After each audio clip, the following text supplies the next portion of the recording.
Welcome to Luca is a Billionaire, where the only thing I invest in is your answers. You'll start by confirming the carrier voicemail service is active and that you know your PIN. Without that, you can't access full features.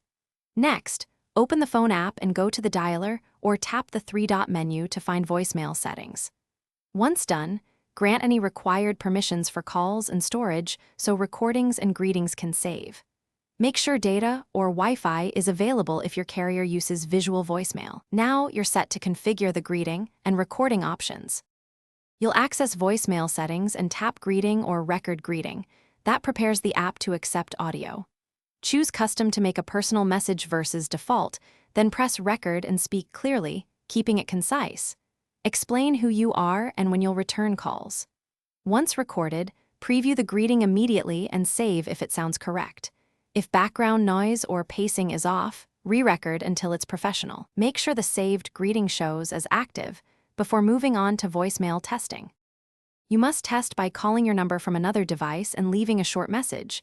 This verifies both recording and delivery. Once done, check the visual voicemail app or call your voicemail dial-in to confirm the message is saved and plays back correctly.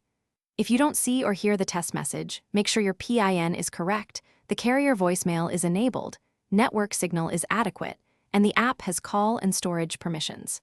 If problems persist, restart the phone and contact your carrier for provisioning.